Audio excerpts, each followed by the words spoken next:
नहीं, ये जो जड़ी बूटियां हैं ये कतई तौर पे किसी भी शख्स के लिए जानलेवा नहीं है, कोई नुकसान नहीं देती है। ये जहन में रखिए कि कोई नबातात का हिस्सा ऐसा नहीं है जिसके 5 जुज़ ना हो। जड़, छाल, फूल, फल और पत्ते।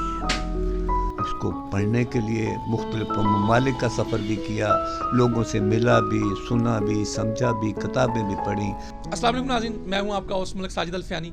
नाज़रीन, आज हम मौजूद हैं टोबा टेक सिंह के एक नवाही गांव में पलासौर।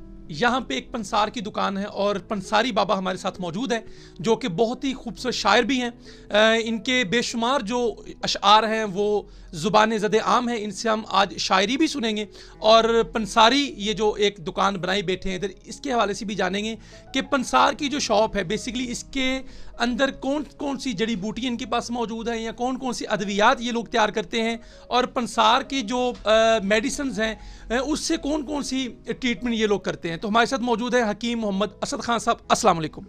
वालेकुम अस्सलाम वरहमतुल्लाह। आपकी आमद का शुक्रिया। खान साहब कैसे हैं आप? ठीक है, खैरियत से हैं? अल्लाह का बहुत एहसान, अल्हम्दुलिल्लाह रब्बिल आलमीन, मैं बिल्कुल ठीक हूँ। खान साहब, गुफ्तगू का आगाज़ करते हैं कि ये जो पंसार की आपने शॉप बनाई हुई है, पंसारी बाबा के नाम से आपको लोग जानते हैं, और शायरी के हवाले से अगर जिक्र किया जाए तो हकीम मोहम्मद असद खान के नाम से आपको दुनिया जानती है। तो पंसारी की ये जो आपकी शॉप है बेसिकली आपने बनाई, इसमें कौन कौन सी अद्वियात आपके पास मौजूद होती हैं? पंसार दरअसल नबातात का एक ऐसा जुज़ है जो इब्तदाए ज़माना से ही घरों में इस्तेमाल होती हुई चीज़ों को दुकानों पर रख के फ़रोख्त कर देना, ये पंसार कहलाता है। तो मेरे पास भी वही सब कुछ है जो अल्लाह तबारक ताला ने बनी नौ इंसान के लिए बनाया और उसने अपने ज़माने में इस्तेमाल किया। फ़वाइद वाली चीज़ें अलग कर ली, नुकसान देने वाली चीज़ें अलग कर ली। ये जहन में रखिए कि कोई नबातात का हिस्सा ऐसा नहीं है जिसके 5 जुज़ ना हो। जड़, छाल, फूल, फल और पत्ते, हर चीज़ के 5 ही जुज़ हैं और हर एक चीज़ इनमें से मुस्तामल है जो बनी नौ इंसान के लिए फ़ायद का बास बनती है। इसे ही पंसार कहा जाता है। और चूँकि ये मुझे शौक़ था इसलिए मैंने इसको पढ़ने के लिए मुख्तलिफ ममालिक का सफ़र भी किया, लोगों से मिला भी, सुना भी, समझा भी, किताबें भी पढ़ी, और फिर ये छोटा सा एक पंसार खाना बना के बैठ गया हूँ जिसे आपने देख लिया है। जी खान साहब, ये बताइए कि आज के जदीद दौर में जहाँ पर इतनी ज़्यादा मेडिसिन्स मौजूद हैं और अभी भी आप जो है वो जड़ी बूटियों से अद्वियात तैयार करते हैं और लोग इसको इस्तेमाल करते हैं, लेकिन ये बहुत कम नहीं हो चुकी ये चीज़ें कि आवाम को इतनी ज़्यादा अवेयरनेस नहीं है कि ये पंसार की दुकान से हमें मेडिसिन्स मिल सकती हैं। लोग लंबी लंबी कतारों में बड़े बड़े एक्सपेंसिव डॉक्टर्स के पास जाते हैं और जाके मेडिसिन्स लेते हैं। क्या उनको अवेयरनेस नहीं है या इनमें असर नहीं रहा खादों की वजह से या किसी और वजह से कि ये जो जड़ी बूटियाँ हैं वो अपना असर खो गई हैं, या आवाम को पता नहीं है? नहीं, ऐसा नहीं है।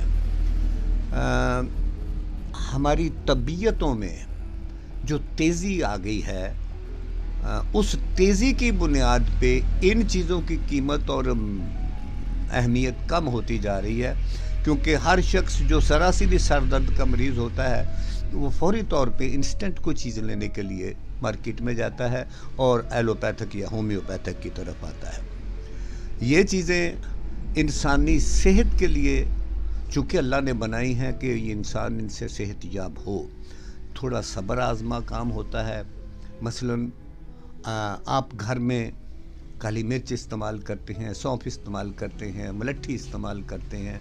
ये सारी चीज़ें पुरानी बूढ़े बुज़ुर्ग माइयाँ यही इस्तेमाल करती थी और इंसान सेहतमंद हुआ करते थे।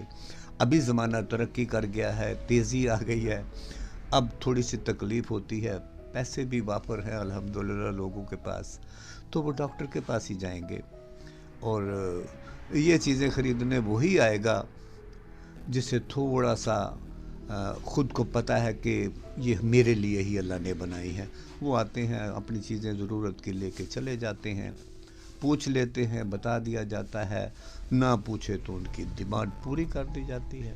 अच्छा खासा ये बताइएगा कि जिस तरीके से एलोपैथिक या होम्योपैथिक कुछ ना कुछ कहीं ना कहीं साइड इफेक्ट्स होते हैं, तो क्या पंसार की ये जो जड़ी बूटियाँ हैं इनके भी कुछ साइड इफेक्ट्स होते हैं या ये बिल्कुल परफेक्ट होती हैं, और कितना दौरानियाँ लेती हैं ये किसी भी बीमारी को दोबारा सेहत याबी की तरफ लाने में? नहीं, ये जो जड़ी बूटियां हैं ये कतई तौर पे किसी भी शख्स के लिए जानलेवा नहीं है, कोई नुकसान नहीं देती हैं। हाँ, अलबत्ता एक चीज़ इस शोबे की वो है कुश्ता साजी, और कुश्ते जितने भी होते हैं ये सारे मादनियात से ही बनाए जाते हैं, तो उनमें कमी बेशी आने की बुनियाद पे, आंच देने की बुनियाद पे जो कजी रह जाती है वो इंसानी सेहत के लिए मुज़र हो जाती है। तो कुश्ता साजी एक अलहदा फ़न है, वो फ़ारग वक्त के काम है जो इस वक्त नहीं हो रहा है। शुक्र है कि अभी बड़ी बड़ी हमदर्द दुआ खाना हुआ, करशी दुआ खाने वाले, ये सब ख़ुद आर्टिफिशियल तरीके से वहाँ पे कुश्ते बनाते हैं, डब्बियों में बंद करके भेज देते हैं। वगरना पहले होता था कि कोई चीज़ आँच दे के बनानी है, थोड़ी आँच कम रह गई तो वो मुज़र सेहत हो गई, थोड़ी ज़्यादा हो गई तो ज़ाया हो गया। सो अभी कुश्तों का रवाज कम हो गया है। ये जो छोटी छोटी चीज़ें हैं जैसे काचनी है, सौंफ है, मैंने बताया आपको, अजवाइन है, इनमें से इंसान के लिए कोई भी चीज़ नुकसानदेह नहीं है। ये अभी भी घरों में इस्तेमाल होती हैं, अभी भी सेहत के लिए इस्तेमाल होती हैं। अच्छा खान साहब, ये हमारी आवाम को बताइएगा कि पुराने वक्तों में जब जड़ी बूटियों को ढूंढा जाता था तो लोग जंगलों का रुख करते थे, जड़ी बूटियों को ढूंढने के लिए बहुत ज़्यादा वक्त दरकार होता था। तो क्या आज भी आप ऐसा ही करते हैं कि जड़ी बूटियों को ढूंढने के लिए आप लोग जंगलों का रुख करते हैं, या ये तैयारी की हालत में रेडीमेड भी मुयसर हैं? नहीं, अब तो रवाज ही ये हो गया है कि ढूंढने वाले आड़तियों के पास जाते हैं और फ़रोख्त करके आ जाते हैं। हम लोग ढूंढने निकले तो फिर बैठे कहाँ से, इस्तेमाल के लिए जब जाना हो तो फिर सब कुछ बंद करके जाना पड़ता है। तो अभी यही है कि ढूंढने वाले लोग लाते हैं, मार्केट में जाके बेच आते हैं, उनसे हम ख़रीद के लाते हैं, हम यहाँ रख लेते हैं, हम बेच देते हैं। तो खान साहब, इसमें असल और नकल की पहचान एक मुश्किल मरहला होता है कि कौन सी जड़ी बूटी असल है, कौन सी नकल है, कौन सी कारआमद है, कौन सी कारआमद नहीं है। तो ये इसको जांचना कितना आसान है या कितना मुश्किल है? नहीं, अगर आप शिनाख्त के अमल से गुज़रे हों, आपको पता हो कि ये चीज़ ऐसी ही होती है, तो फिर नकली तो इसमें बन नहीं सकती। हाँ, अलबत्ता कुछ अद्वियात ऐसी हैं जड़ी बूटियों में से, जैसे कोई मूसली वगैरह है, ये जो असल है उसकी भी पहचान है और जो नकल है उसकी भी पहचान है। वो तो इतनी छोटी छोटी चीज़ों को तो थोड़ा बहुत हम लोग जानते ही होते हैं, हमें पता होता है कि ये गलत है, हम नहीं ख़रीदते ही नहीं हैं, लेते ही नहीं। जी नाज़रीन, जिस तरीके से हमारे साथ असद खान पलासौरी मौजूद हैं और हमने इनसे बहुत चीज़ें जानने की कोशिश की जड़ी बूटियों के हवाले से, तो जिन लोगों को भी जड़ी बूटियों के बारे में जानना हो या कोई इन्फॉर्मेशन लेनी हो या कोई मेडिसिन इनसे बुनानी हो तो वो इनसे ज़रूर रब्ता कर सकते। अपने मेज़बान मलक साजिद अल फ़यानी को इजाज़त दीजिए। पाकिस्तान जिंदाबाद।